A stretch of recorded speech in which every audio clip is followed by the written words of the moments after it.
વિગતવાર સમાચાર પર નજર કરીએ તો મોરબીમાં કોંગ્રેસ સેવાદળ દ્વારા ક્રાંતિ દિવસ નિમિત્તે ન્યાય યાત્રાનો પ્રારંભ કરવામાં આવ્યો છે। ન્યાય યાત્રાના પ્રારંભે કોંગ્રેસ સેવાદળ પ્રમુખ લાલજી દેસાઈએ ભાજપ પર આકરા પ્રહાર કર્યા હતા।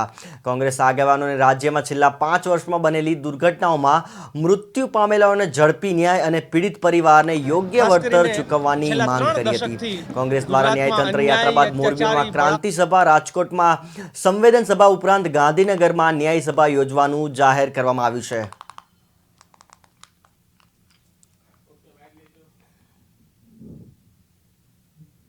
છેલ્લા 3 દશકથી ગુજરાતમાં અન્યાયી, અત્યાચારી, બળાત્કારી અને એક રીતે જોવા જાય તો સંપૂર્ણપણે ભ્રષ્ટાચારી એવી આજે શાસન વ્યવસ્થા હોય ત્યારે ભાજપના શાસકો અને એના ચહેતા અધિકારીઓ મળીને આખા ભાજપના આમ જનતાનું જે રીતે શોષણ કરી રહ્યા છે, જે રીતે આમ જનતા ક્યાંક મોરબીના ઝૂલતા પુલમાં, ક્યાંક તક્ષશિલામાં, તો ક્યાંક ટીઆરપી કે ક્યાંક હરણીમાં આપણા નિર્દોષ ભૂલકાઓ અને યુવાનો જે છે એ ભાજપના શાસનના ભ્રષ્ટ અધિકારીઓ અને પદાધિકારીઓના પાપે છેલ્લા 5 વર્ષમાં બનેલી વિવિધ ઘટનાઓ એ શ્રેય હોસ્પિટલની હોય, એ ટીઆરપી ગેમ ઝોનની હોય, એ કાંકરિયા રાઇડ કાંડની હોય, એ વડોદરા બોટ કાંડની હોય, તક્ષશિલા સુરતનું હોય કે મોરબીમાં ઝૂલતા પુલના, આ તમામ પીડિત પરિવારો આજે પણ 5-5 વર્ષ વીતવા છતાં એમને ન્યાય મળ્યો નથી, એટલે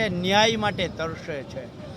દરેક ઘટના પછી તરત જ એક એસઆઈટી નીમવામાં આવે છે, એક જાંચ સમિતિ નીમવામાં આવે છે, એક સત્યશોધક સમિતિ નીમવામાં આવે છે, પણ આ તમામ સમિતિઓ જાણે ભાજપના ભ્રષ્ટ નેતાઓને કેવી રીતે બચાવવા, ભાજપને મદદ કરતા અધિકારીઓને કેવી રીતે બચાવવા, એના સિવાય કાંઈ કામ કરતી નથી। એટલે તમામ સમિતિઓ છે એ માત્ર અને માત્ર સત્યશોધક સમિતિના બદલે ભીનું સંકેલો સમિતિ બનીને રહી જાય છે।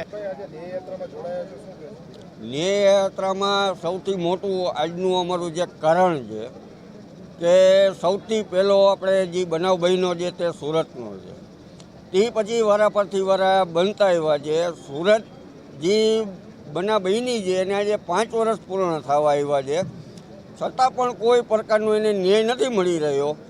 તો અમે એ વિચારીએ છીએ કે એને જો 5 વર્ષ થઈ ગયા છે છતાંય હજી રિઝલ્ટ નથી આવ્યું, તો અમારે તો 2 વર્ષ જ થયા છે। તો સાહેબ આમાંથી 2-3 પરિવાર એવા છે કે આ બનાવ બન્યા પછી તેમના વાલી વયા ગયા છે, તો અમે વયા જશું પછી અમારા છોકરાઓને શું અડીવું કાઢવાની છે કોર્ટની? ન્યાય માટે અમે તો લડી જ છીએ।